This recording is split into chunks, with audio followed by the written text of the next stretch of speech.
hemos hablado en toda la noche de un tema que es importantísimo y que ha sido importantísimo, que es el Internet. En esta coyuntura, el Internet por primera vez en México, jugó un papel muy importante como un medio de información alternativo a la televisión. No es gratuito que en el DF, en el Estado de México, en la zona conurbada, hayamos obtenido casi 5 millones de votos. Es la zona más informada, es la zona más crítica, y es la zona también donde hay más uso de Internet y de las redes sociales. De tal manera que sí se está generando una alternativa a la televisión, lentamente y todavía con una penetración escasa. La televisión abierta, por lo tanto, Televisa y Televisión Azteca, tienen todavía el 80% de penetración, es decir, el 80% de la población solamente se informa a través de esa televisión. 80% o 75%, es un número altísimo. De ahí su gran influencia.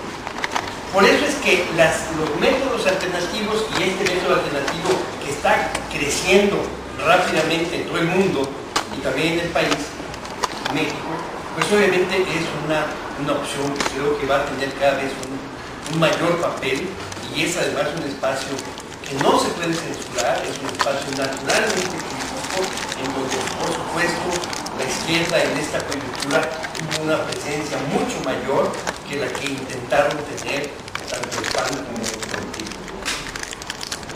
Entonces yo creo que sí hay esa en esas circunstancias,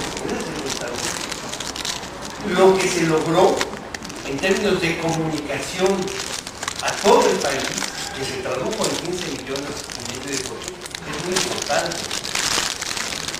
Es cierto que hay una crítica, la acaba de hacer la compañera, a Andrés Manuel en su papel dentro de los dos debates. En el segundo debate en particular, que es el que se transmitió en el Canal 2, me parece a mí que lo que quiso hacer Andrés Manuel, y creo que tenía razón, no era ganar el debate, sino difundir por primera vez a gente que nunca lo había oído los elementos centrales de su proyecto. No debatió, no discutió, quiso aprovechar ese espacio. Y en términos del resultado, yo francamente creo que no estuvo mal. Un debate de otra naturaleza nos hubiera puesto muy contentos a los que estamos en el centro y estamos informados y queremos que le ganen, pero a lo mejor no a la gente que por primera vez lo ve y que lo que intentó Andrés Manuel fue decir: este es mi proyecto, no debatirlo con los otros candidatos, sino informar lo que había hecho a ras de tierra durante toda la campaña, durante 6 años y durante 3 meses de manera muy intensa. Y finalmente, creo que el capital político que ahora tiene la izquierda es muy importante, ya se dijo aquí, es como lo dijo muy bien el nacional de su intervención Héctor, tenemos el momento quizá de mayor fuerza de la izquierda y de mejor perspectiva, las dos cosas, perspectiva no de ganar el gobierno, sino perspectiva política. Yo comentaba, y con eso termino esta breve intervención, en el acto final de campaña, en el cierre de campaña en el Zócalo, que fue espectacular, que fue extraordinario, que fue muy grande, que yo sentía por primera vez que había una unidad de la izquierda por la base. No esa unidad de la izquierda que siempre dicen los dirigentes, ahora nos vamos a unir. No, una unidad de la izquierda por la base. Gente de los partidos, gente de Morena, gente sin partido, gente del 132, etc. Unida por la base, codo con codo, en algunos de los planteamientos que se concentraban en el apoyo a Andrés Manuel en la campaña, por supuesto. Pero creo que ese es un capital político muy importante que hoy tiene la izquierda, independientemente de lo que pase en la cocina del diablo en los operadores. ¿Alguno de ustedes? ¿Quién adelante? A ver, tratando de englobar, cuando yo estaba escuchando tanto a Lupita como a Fernando, a la maestra Estela y al propio Claudio, me venía a la mente en cada una de sus inquietudes, Yo Soy 132. El origen de Yo Soy 132 me parece que hay que tenerlo siempre muy presente.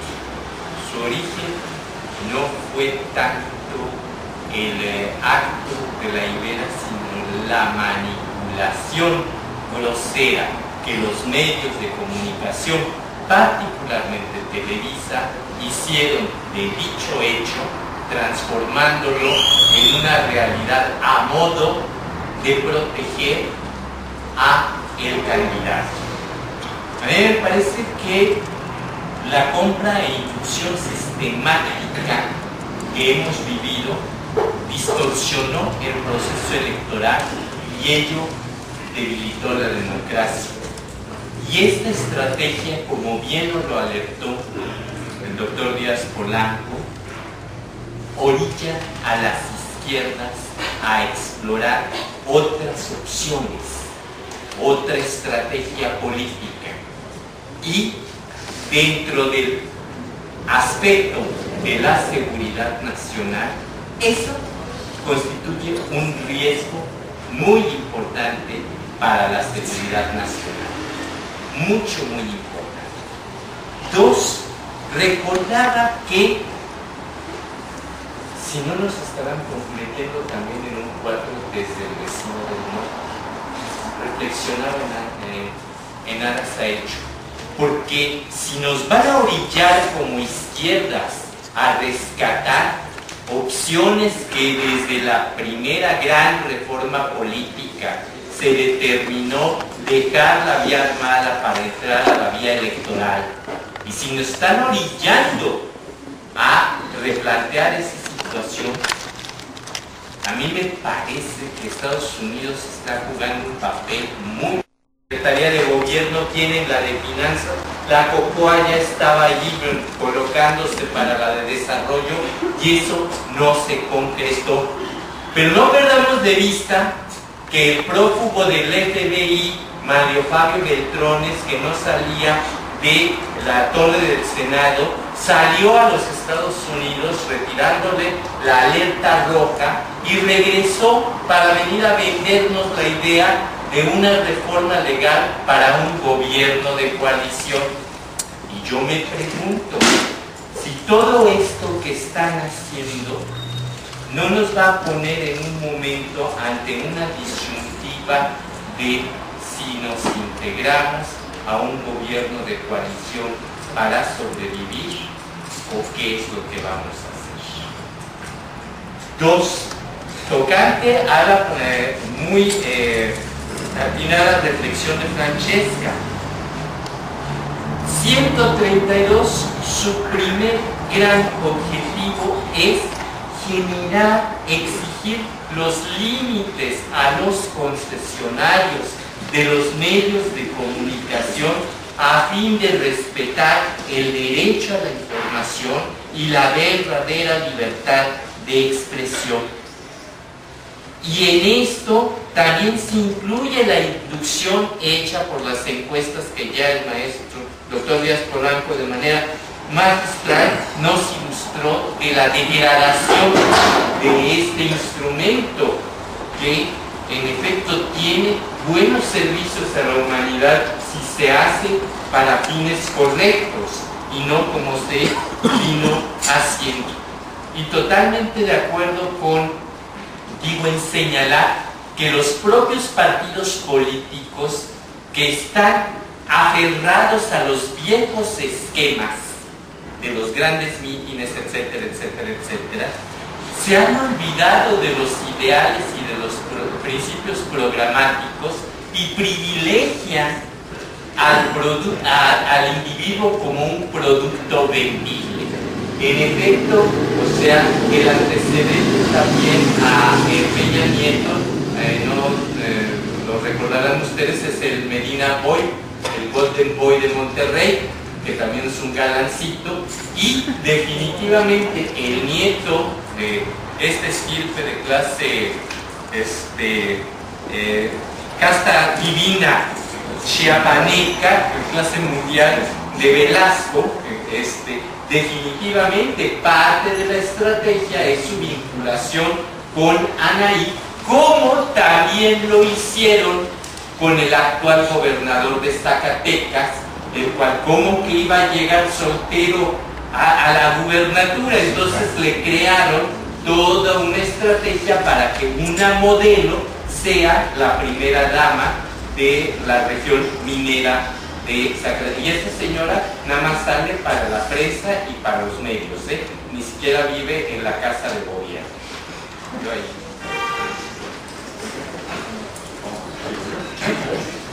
Yo quisiera intentar ligar la preocupación sobre las tarjetas solidarias. Otra petición de la compañera Adriana Sánchez, que preguntaba qué no hicimos, qué ocurrió con el programa de acompañamiento, etc. Yo creo que ambas cosas están vinculadas con un hilo que dejé yo en la intervención pasada, cuando hablaba yo de la compra de votos, mediante este procedimiento nuevo que no conocíamos, no incluimos en nuestra estrategia la de la compra también cibernética.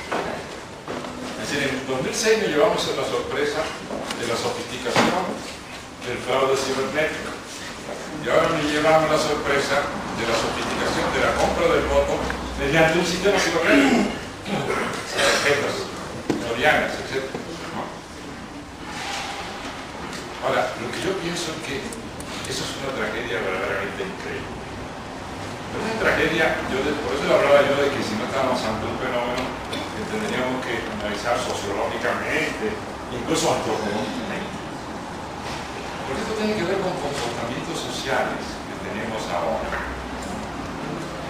Yo esta tarde, en la mañana, estuve dándole una revisada a los videos sobre la compra de votos con tarjeta. Es algo muy patético, es algo muy doloroso. En primer lugar, porque varios compañeros calientes, ¿qué pasó? Titulan, por ejemplo, uno de los videos está titulado como la acción de los traidores. Entonces, después de usar esa palabra tan fuerte, tan terrible, vas y ves el video y ves quiénes son esos traidores. Tienes que reflexionar. Sí, los traidores son tres amas de casa que están entrevistando, a la que con una cámara oculta una periodista o un activista social le hizo preguntas haciéndole creer que ella quería información porque traía también su soriana. Y digo, ¿dónde las consiguieron? Es que yo necesito ver qué hago con esto. Entonces la señora ya le explicaba con detalle, pero además con esta inocencia y con este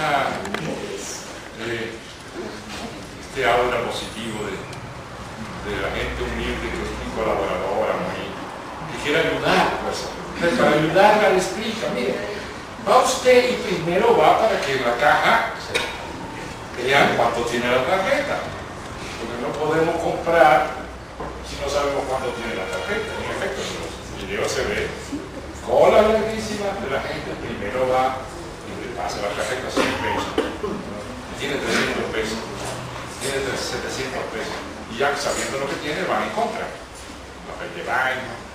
Una señora llega a decir, la frase terrible, bueno, van a robar 6 años, pues que nos den algo, ¿no? Que siquiera podamos comprar papel de baño. Y esta señora lo que hace es explicar con esa bonomía, que en este caso no se explica por lo de género, pero con esta voluntad de ayudar, le explica a la señora todo lo que tiene que hacer y cómo le dieron la tarjeta y los del PRI. O sea que eso que dice Soriana es una mentira, es una operación priista. Ahora, cuando ves a las personas, sabes que tienes un problema. Que tiene que ver con lo que no, ya no digamos que no hicimos, con lo que no alcanzamos a hacer, que es trabajar con esa población. Es decir, Yo le concedo un éxito a López Obrador en términos de lo que él se propuso con su proyecto de nación. Como saben, el punto número 1 es relativo a lo que se llama en el proyecto una revolución de la conciencia. Un cambio de pensamiento, que es la otra idea. La otra idea es la de pluralidad, diversidad, otra edad, como estos valores fundamentales. Y un elemento fundamental que está muy detallado en ese capítulo, muy bien escrito, yo lo escribí. Pero eso es una cosa que discutimos mucho y que llegamos a la conclusión de que era un elemento central. Yo ya he contado varias veces cómo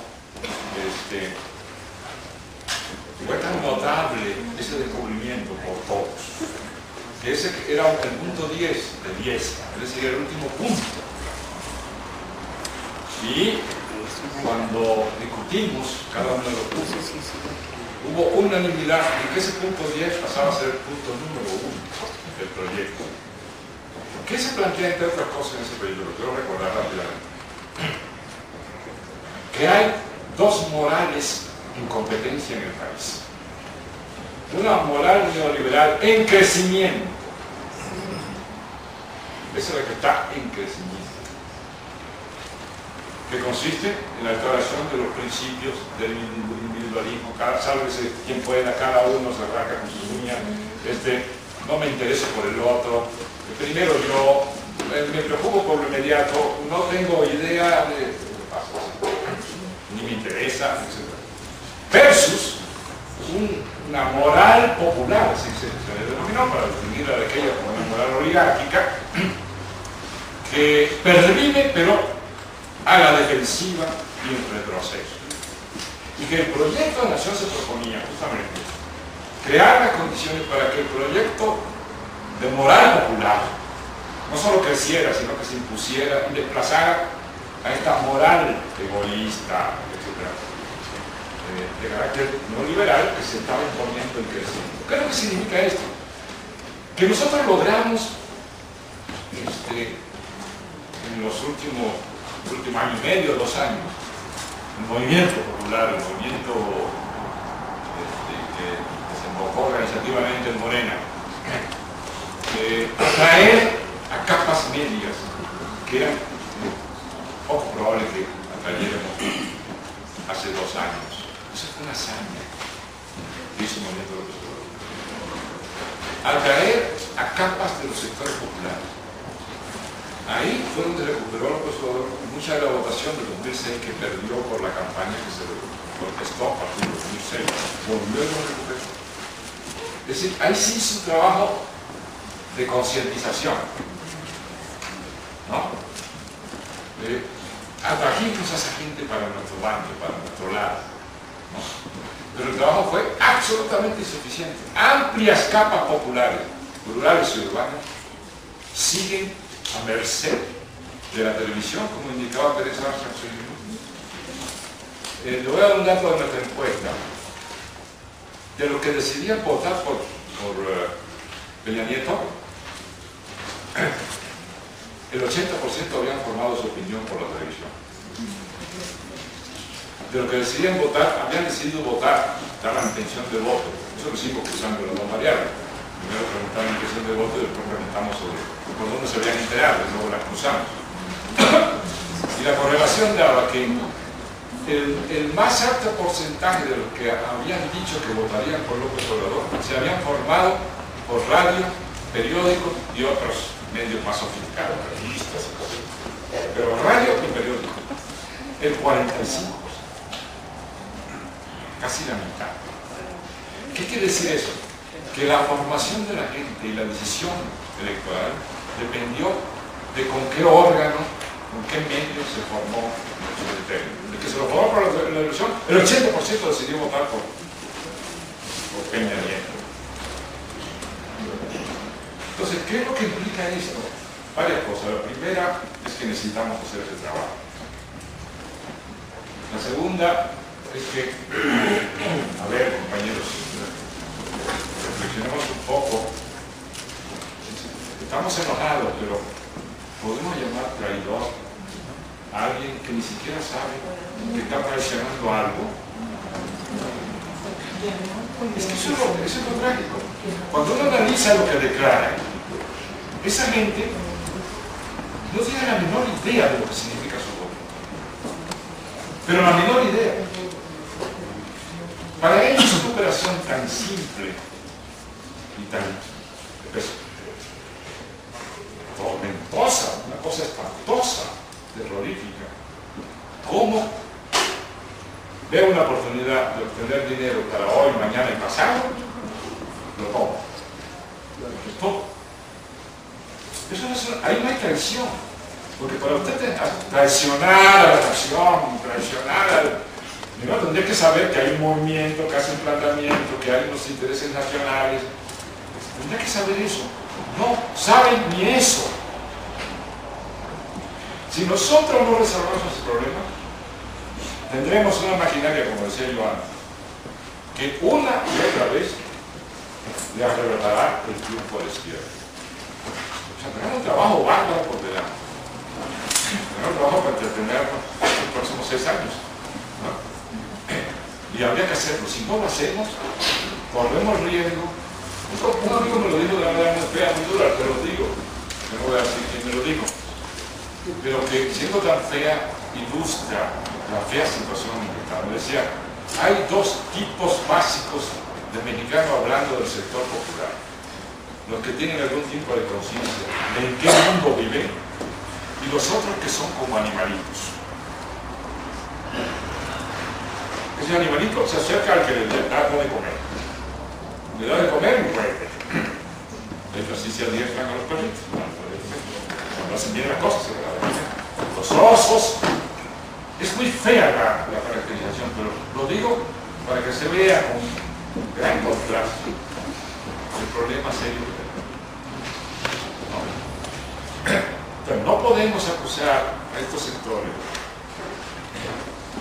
de ser pobres, de solemnidad y de estar hundido en un pozo oscuro de ignorancia de lo que pasa en el mundo.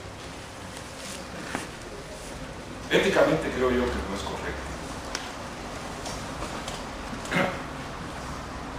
Ahora, paso a otro punto rápidamente.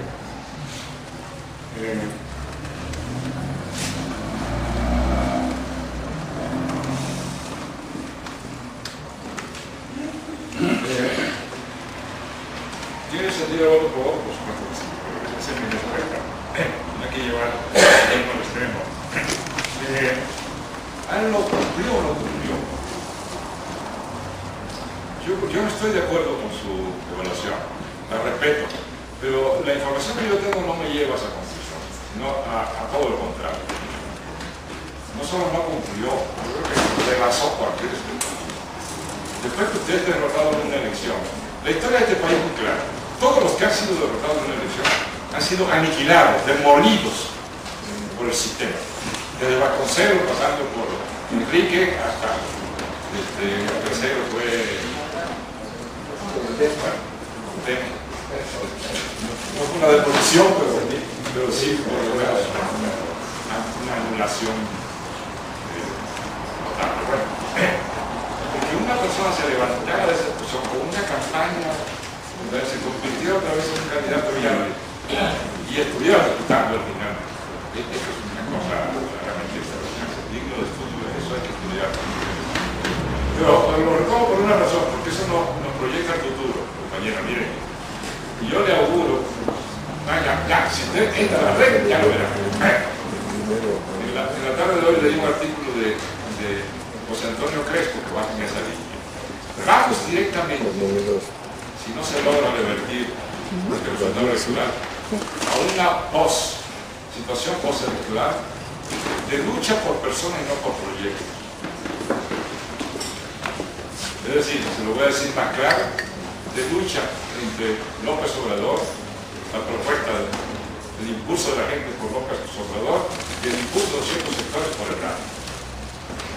Porque están poniendo por delante una visión pragmática como hace Crespo hoy, un artículo donde dice, se equivocó a la izquierda, debió celebrar.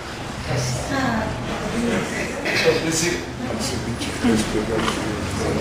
Hablando de López Obrador, José Obrador fue el único capaz de articular un proyecto de izquierda que aglutinar a la izquierda, que eso estoy de acuerdo con Macro, en su más amplio aspecto. La imagen que él da del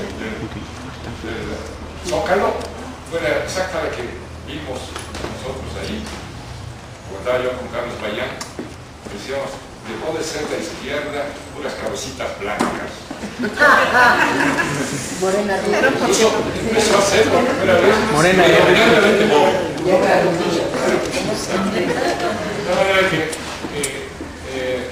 lo que se va a tratar de hacer es plantear el debate no alrededor de quién plantea el proyecto de izquierda, aglutinador de la izquierda, sino quién es un mejor candidato porque sería más simpático a ciertos sectores de la derecha del país y que lo harían seguramente con más probabilidad de etcétera, etcétera. Yo creo que por ahí viene y finalmente lo que decía aquí el compañero es muy interesante porque en efecto si nosotros llegamos a la conclusión de que con las reglas actuales y por el proceso electoral siempre nos van a volver a deportar, la tentación de directamente voltear la mirada, por ejemplo, hacia la opción armada, final.